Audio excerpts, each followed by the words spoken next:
Next is blood कर्पसेल्स, means इसमें जो हमारा पार्ट इन्वॉल्व होगा उसमें होगा सेल्स वाला पार्ट इन्वॉल्व होगा, आरबीसी, डब्ल्यूबीसी एंड प्लेटलेट्स। ठीक है, जो हमारा टोटल ब्लड है उसका जो कंपोनेंट है 40 to 45% of blood compose of blood corpuscles. ठीक है, और 55 to 60% किससे कंपोज था, प्लाज्मा से, और जो ब्लड कर्पसेल्स से कंपोज होगा वो 40 to 45%।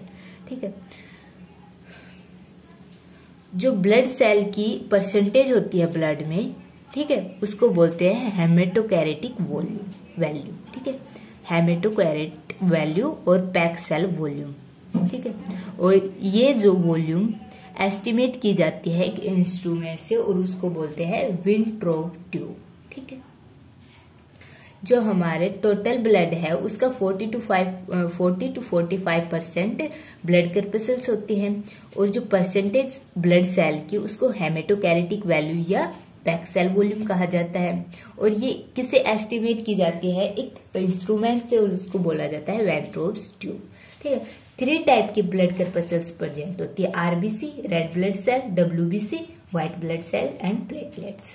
आरबीसी को हम क्या बोलते हैं, इरिथ्रोसाइट्स। ठीक है, डब्ल्यूबीसी को बोलते हैं ल्यूकोसाइट्स। ठीक है, अब सबसे पहले हम पढ़ते हैं इरिथ्रोसाइट्स। ये जो सेल्स होती है रेड इन कलर में होती है। ठीक है, और ये इसका रेड कलर किस कारण होता है, ये एक पिगमेंट होता है, respiratory pigment, that is HB, जिसके कारण जो सेल्स का होता है वो कलर रेड होता है। ठीक है, अब इसकी shape, size and number study करते हैं। इसकी शेप क्या होती है,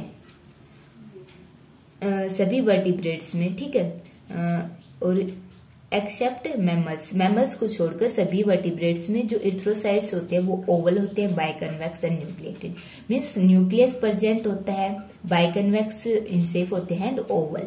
ठीक है, ओवल इन शेप में होते हैं। बट इन मैमल्स में क्या होता है, मैमल्स में ये अनन्यूक्लिएटेड होते हैं, मीन्स न्यूक्लियस अब्सेंट होता है। ठीक है, यहाँ पे क्या था, वर्टिब्रेट्स में, ऑल वर्टिब्रेट्स में बाइकन्वेक्स, बट इन मैमल्स में होता है बाइकनकेव। ठीक है, यहाँ पर क्या था, Oval in shape, but here it is circular in shape and non nucleated means nucleus is absent. ये हमारी जो इरिथ्रोसाइट होती है मैच्योर इरिथ्रोसाइट्स ऑफ मैमल्स। ठीक है, और इनमें भी एक्सेप्शनल केस होते हैं कैमल एंड इल्मा में, जहां पर Oval and nucleated erythrocytes present होती हैं। ठीक है, जो बाइकनकेव शेप होती है इरिथ्रोसाइट्स की, वो किस लिए होती है, ताकि जो हमारा सरफेस एरिया होती है वो इंक्रीज हो जाए। ठीक है, और जो नॉन न्यूक्लिएट होती है ताकि जो हमारी हीमोग्लोबिन कंटेंट है वो इरिथ्रोसाइट्स का इंक्रीज हो जाए। हीमोग्लोबिन का मेन रोल होता है ट्रांसपोर्ट ऑफ गैसेस के ट्रांसपोर्ट्स में जो हमारे हीमोग्लोबिन का रोल होता है, तो उसका अमाउंट यदि इंक्रीज होगा तो जो हमारा ट्रांसपोर्ट होगा ऑक्सीजन का और CO2 का, ठीक है, वो भी क्या होगा, ज्यादा होगा। इसलिए जो हमारी जो आरबीसीज है वो biconcave in shape and non nucleated होती है। ठीक है, बाइकनकेव शेप क्या इंक्रीज करती है, surface area to volume ratio, surface area to volume ratio को इंक्रीज करती है, और उससे क्या होता है, जो हमारा O2 होता है वो इजीली डिफ्यूज हो जाता है आरबीसीज में। ठीक है, और आरबीसीज इस O2 को कहां पर ट्रांसपोर्ट करेंगे, from lung to body tissue. ठीक है, ये हमारे जो वर्टिब्रेट्स हैं उनमें आरबीसीज की शेप दी गई है, ये फिशेस की है। ठीक है, oval in shape and having nucleus. ठीक है, ये amphibian, sea birds and mammals. Mammals में क्या है कि जो हमारा न्यूक्लियस है वो मैच्योर आरबीसीज में एब्सेंट है, और क्या सब्सटेंस प्रेजेंट है, HB, जो हमारे आरबीसीज को क्या देता है, रेड कलर। और ये मेन कंपोनेंट है कि रेस्पिरेटरी सब्सटेंस है, ये हमारे आरबीसी में रेस्पिरेटरी सब्सटेंस है। ये ऑक्सीजन के साथ कंबाइन होता है और इसको ट्रांसपोर्ट करता है ऑक्सीजन को, कहां पर, टिश्यू में। ठीक है, और जो टिश्यू में आफ्टर रिस्पायरेशन, जो सेल्स का रिस्पायरेशन हो रहा था, ठीक है, और वहां से सेल्स का रिस्पायरेशन हो रहा है, मान लो यहाँ पे सेल रिस्पायर कर रही है और मीन्स O2 ग्लूकोज के साथ O2 कंबाइन हो रही है, ग्लूकोज के साथ O2 कंबाइन हो रही है और क्या सब्सटेंस देगी, CO2 plus H2O plus energy. ठीक है, इस CO2 को अब हमको ट्रांसपोर्ट करना है टू द लंग। ठीक है, इसलिए Hb यहाँ पर O2 को तो रिलीज कर देगा और CO2 को गेन कर लेगा और कंबाइन करके लंग्स के पास जाएगा। वहां लंग से क्या करेगा, O2 को रिगेन करेगा और CO2 को लिबरेट करेगा और यहां से CO2 outside the body exhale हो जाएगी। ठीक है, अब नेक्स्ट है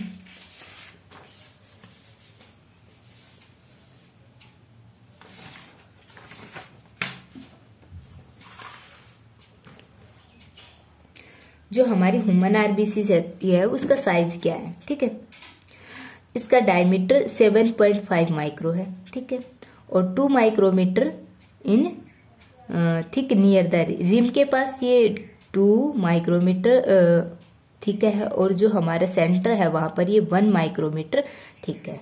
ठीक है, लार्जेस्ट जो आरबीसी है वो 75 माइक्रोमीटर और जो किसमें पाई जाती है, सैलवेंडर में। ठीक है, और स्मॉलेस्ट आरबीसी होती है वो माउस डियर में पाई जाती है और उसकी जो पैरामीटर है वो 2.5 माइक्रोमीटर। ठीक है, और जो मैमल्स में जो सबसे लार्ज जो आरबीसी पाई जाती है वो एलिफेंट्स में पाई जाती है। ठीक है, यदि जो आरबीसीज है वो नॉर्मल साइज में प्रेजेंट है तो हम उसको नॉर्मोसाइट बोलते हैं, और जो हमारी आरबीसी लार्ज हो जाती है तो हम उसको बोलते हैं मैक्रोसाइट, और यदि वो नॉर्मल साइज से स्मॉल हो जाती है तो उसको बोलते हैं माइक्रोसाइट। ठीक है, और ये कंडीशन कब अराइज होती है, ये डिजीज कंडीशन में कंडीशन मैक्रोसाइट और माइक्रोसाइट डिजीज कंडीशन होती है उस टाइम पर अराइज होती है। ठीक है, अब नेक्स्ट आता है कि हमारे जो आरबीसी नंबर कितने हैं। ठीक है, जो टोटल नंबर ऑफ आरबीसीज पर म्यूएल इज कॉल्ड आरबीसीज काउंट। ठीक है, मीन्स जो हमारे 1 माइक्रोलीटर में कितने आरबीसीज के नंबर प्रेजेंट है उसको हम आरबीसी काउंट कहेंगे। जो कि हमारे अडल्ट ह्यूमन मेल्स में होते हैं वो कंपेयरली टू वुमेन अधिक होते हैं और वुमेन्स में होते हैं वो as compare to males is less in number. ठीक है, और ये इसकी जो रेंज होती है कितनी होती है, जो मेल्स में होते हैं वो होते हैं 5 to 5.5 मिलियन पर क्यूबिक मिलीमीटर। ठीक है, और जो फीमेल्स में होते हैं वो होते हैं 4.5 to 5.5 मिलियन पर क्यूबिक मिलीमीटर। ठीक है,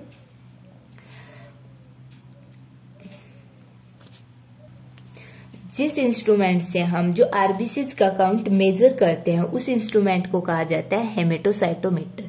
ठीक है, हेमेटोसाइटोमीटर से हम आरबीसीज काउंट करते हैं। ठीक है, 2 कंडीशन होती है जिसमें जो हमारी आरबीसीज काउंट वो इंक्रीज हो जाती है। ठीक है, एक होती है ड्यूरिंग एक्सरसाइज और सेकंड होती है हाई एल्टीट्यूड।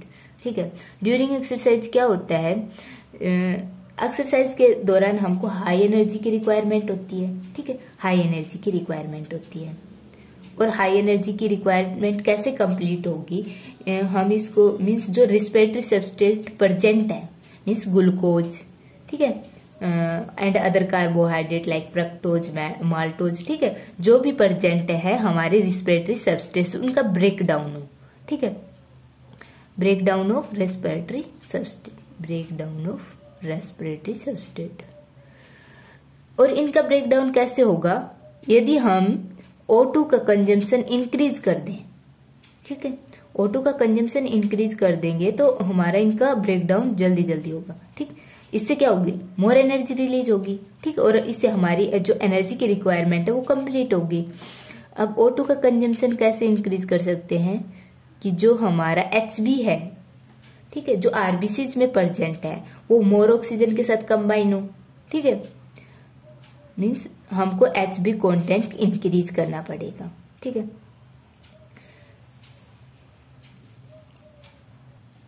एचबी का कंटेंट इंक्रीज करने के लिए हम क्या करें, जो हमारी आरबीसीज प्रेजेंट है हम उनके नंबर को इंक्रीज कर दें।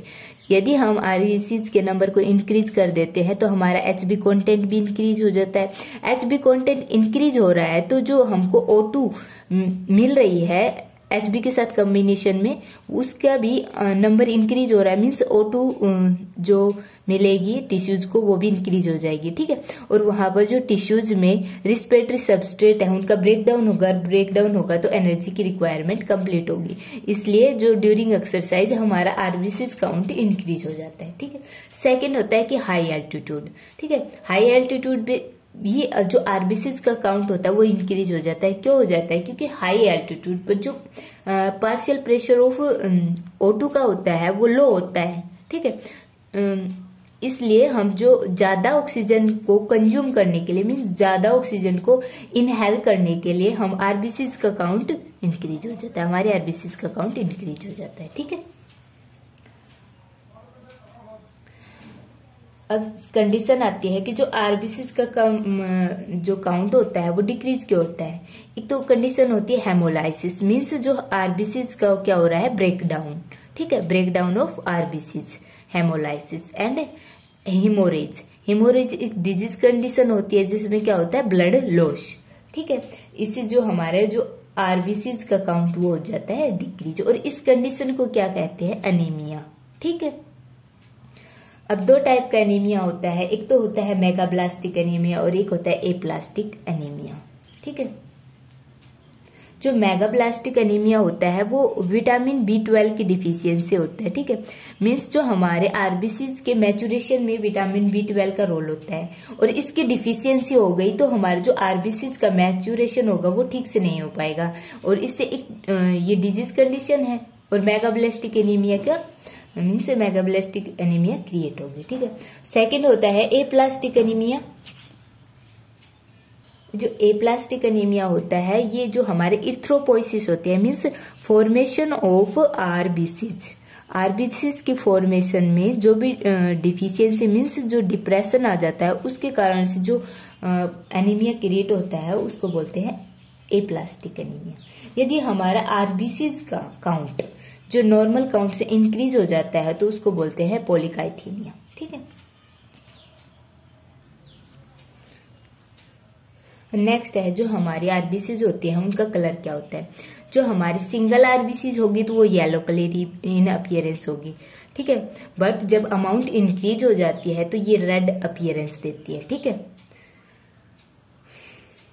और ये जो रेड कलर देती है वो क्यों देती है कि क्योंकि यहाँ पर एक iron containing pigment that is haemoglobin present है साइटोप्लाज्मा में, और उसके कारण से ही जो हमको कलर मिलता है उसको रेड मिलता है, ठीक है। जो हमारी आरबीसीज होती है वो स्लो मोशन शो करती है। जो आरबीसी स्लो मोशन शो करती है वो एक दूसरे पर स्टैक की फॉर्मेशन करती है, मीन्स एक आरबीसीज पर दूसरी पर तीसरी एंड एक स्टैक की फॉर्मेशन हो जाती है, ठीक है, इस प्रकार से, और इसको बोलते हैं रोल्यू अक्ष, ठीक है। अब नेक्स्ट आता है जो हमारा आरबीसीज है उसका स्ट्रक्चर, ठीक है। जो हमारी आरबीसी होती है, ठीक है, उसके सरफेस पर मीन्स सेल मेम्ब्रेन पर क्या प्रेजेंट होती है, एक ग्लाइकोप्रोटीन प्रोटीन, ठीक है, ग्लाइकोफोरिन प्रोटीन प्रेजेंट होती है, ठीक है। और ये ग्लाइकोफोरिन प्रोटीन जो हमारा ब्लड एंटीजन होता है, ठीक है, जैसे कि ए बी एंड O, इसके लिए रिस्पॉन्सिबल होता है, ठीक है। जो ग्लाइकोफोरिन प्रोटीन जो आरबीसीज के सेल मेम्ब्रेन पर प्रेजेंट होता है वो हमारे ब्लड ग्रुप के लिए रिस्पॉन्सिबल होता है, मीन्स एंटीजन प्रेजेंट होते हैं ए बी एंड O, ठीक है। और इनर सरफेस पर क्या प्रेजेंट होता है, एक कॉन्ट्रैक्टाइल सेफेक्ट्रिन जो बाइकॉन्केव शेप प्रोवाइड करता है, ठीक है। अब नेक्स्ट है जो हमारा आरबीसीज में हीमोग्लोबिन प्रेजेंट है, उसको हमने क्या बोला गया है, रेस्पिरेटरी पिगमेंट उसको कॉल किया है, ठीक है। उसमें क्या होता है कि एक आयरन प्रेजेंट होता है, ठीक है, और उसमें क्या प्रेजेंट होती है, 4 हेम ग्रुप, ठीक है, एंड ए प्रोटीन, ठीक है। 4 पॉलीपेप्टाइड चेन होती है, 2 अल्फा एंड 2 बीटा, ठीक है। और जो हेम ग्रुप होते हैं फोरफायरिन रिंग होती है, मीन्स जो हमारे मिड में होगा वो आयरन प्रेजेंट होगा, ठीक है। फिर होगा हमारी पोरफायरिन रिंग, ठीक है। ये हो गई हमारी पोरफायरिन, और ये ब्रिज से मीन्स जो कनेक्ट है, चार की चार जो पोरफायरिन रिंग है वो कनेक्ट है। और यहाँ पे क्या प्रेजेंट होंगे हमारे 4 polypeptide chain, 2 alpha and 2 beta, ठीक है। इस प्रकार इसका स्ट्रक्चर होगा, ठीक है। इस प्रकार से हमारी 4 पोरफायरिन प्रेजेंट होंगी,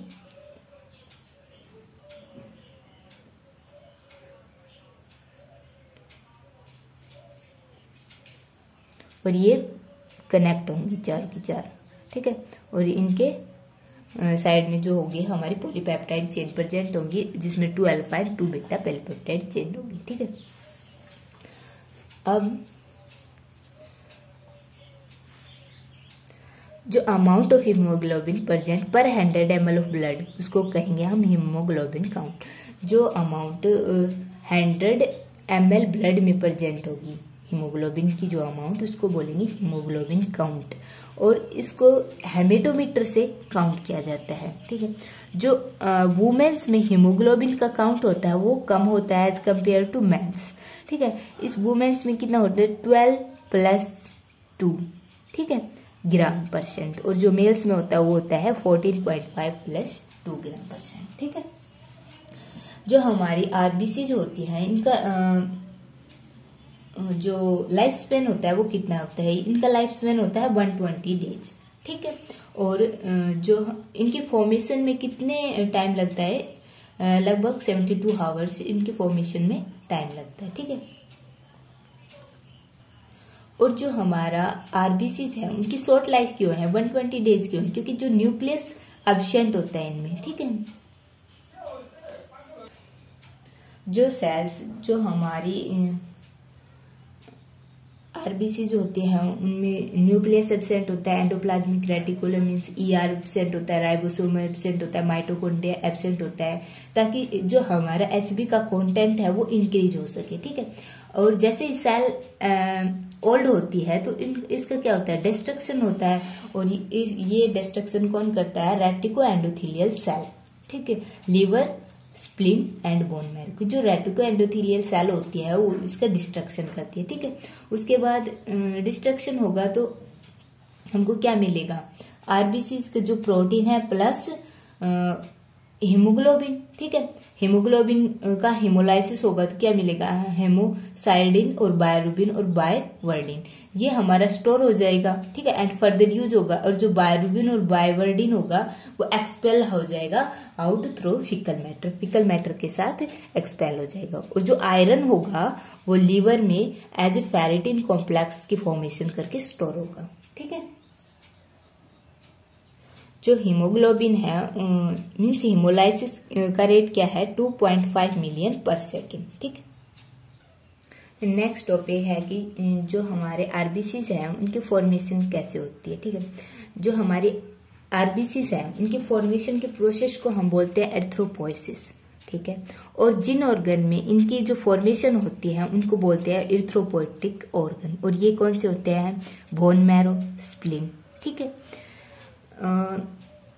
और एक हार्मोन प्रेजेंट होता है, उसकी प्रेजेंस में हमारी जो आरबीसीज की फॉर्मेशन होती है वो स्टिमुलेट होती है, और वो हार्मोन होता है एरिथ्रोपोइटिन। और एरिथ्रोपोइटिन एक ग्लाइकोप्रोटीन होता है जो किडनी रिलीज करता है, ठीक है। इसकी फॉर्मेशन के लिए 72 आवर्स की रिक्वायरमेंट होती है, ठीक है। जो फिटस में जो आरबीसीज की फॉर्मेशन होती है वो होती है लीवर एंड स्प्लीन में, ठीक है। जो एरिथ्रोपोइसिस जो प्रोसेस होती है वो सेल्फ रेगुलेटरी प्रोसेस होती है, और किसे कंट्रोल की जाती है, बाय फीडबैक मैकेनिज्म। मींस यदि अमाउंट इंक्रीज हो रहा है तो एरिथ्रोपोइसिस मींस हमारे ब्लड में आरबीसीज का काउंट इंक्रीज है, मींस ज्यादा है, तो ये स्टिमुलेट नहीं होगा, मींस आरबीसीज की फर्दर फॉर्मेशन को रोक देगा। और यदि आरबीसीज का काउंट ब्लड में कम है, आरबीसीज काउंट इज लेस है, तो ये जो हमारा हार्मोन होगा ये क्या करेगा, इसको जो इरिथ्रोपोइसिस प्रोसेस है इसको स्टिमुलेट करेगा, stimulate formation of process of erythropoiesis and RBCs की फॉर्मेशन अकर होगी। ठीक है, अब एक कंडीशन है, यदि हेमोरेज मीन्स ब्लड का लॉस हो रहा है, ठीक है, या हम हाई एल्टीट्यूड पर प्रेजेंट है, ये नंबर ऑफ इरिथ्रोसाइट्स को डिक्रीज कर देता है। हेमोरेज और high altitude decrease number of erythrocytes in blood में इरिथ्रोसाइट्स का नंबर क्या हो गया, डिक्रीज। ठीक है, ये क्या करेगा, इसके होने से जो हमारी इरिथ्रोपोइसिस प्रोसेस है वो स्टिमुलेट होगी। ठीक है, जो एरिथ्रोसाइट्स के नंबर डिक्रीज हो रहे हैं तो हमारी जो इरिथ्रोपोइसिस प्रोसेस है वो स्टिमुलेट होगी। वो कैसे होगी, देखो, आरबीसीज का काउंट डिक्रीज हो गया तो ऑक्सीजन सप्लाई भी क्या होगी, डिक्रीज हो जाएगी। टिश्यूज में ऑक्सीजन सप्लाई डिक्रीज हो जाएगी। अब टिश्यू में ऑक्सीजन सप्लाई डिक्रीज हो गई तो ये क्या करेगी, जो किडनी है उसको स्टिमुलेट करेगी और इरिथ्रोपोइटिन हॉर्मोन्स का रिलीज होगा। ठीक है, जो इरिथ्रोपोइटिन हार्मोन है ये रेड बोन मैरो पर एक्ट करेगा। ठीक है, और क्या स्टिमुलेट होगा, इरिथ्रोपोइसिस प्रोसेस। ठीक है, इरिथ्रोपोइसिस प्रोसेस यहाँ पर स्टिमुलेट हो गया तो more erythrocyte release into the blood circulation.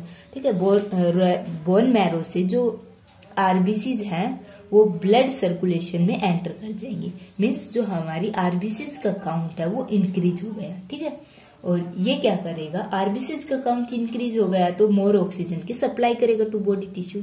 ठीक है, लास्ट है आरबीसीज का कि इसके फंक्शन क्या होते हैं। हमारा जो हीमोग्लोबिन होता है, रेस्पिरेटरी पिगमेंट, वो ऑक्सीजन के साथ कंबाइन होता है। एक हीमोग्लोबिन 4 ऑक्सीजन के साथ कंबाइन करता है और ऑक्सी होमोग्लोबिन की फॉर्मेशन करता है। ठीक है, एक ग्राम haemoglobin combine with 1.34 ml of O2। ठीक है, और किसमें हेल्प करता है, ट्रांसपोर्ट ऑफ CO2। ठीक है, मीन्स जो आफ्टर रिस्पायरेशन, सेल्स के रिस्पायरेशन के बाद जो CO2 रिलीज हुई सेल्स में उसके साथ कंबाइन करेगा। ठीक है, और क्या बनाएगा, कार्बोक्सी हीमोग्लोबिन। ठीक है, और ये कार्बोक्सी हीमोग्लोबिन कहाँ पर ट्रांसपोर्ट करेगा, लंग्स के पास, और लंग्स से क्या होगा, एक्सहेल। ठीक है, जो HB होता है कैसे एक्ट करता है, बफर की तरह। ठीक है, और क्या मेंटेन करता है, पीएच, ब्लड की पीएच को मेंटेन करता है। ठीक है।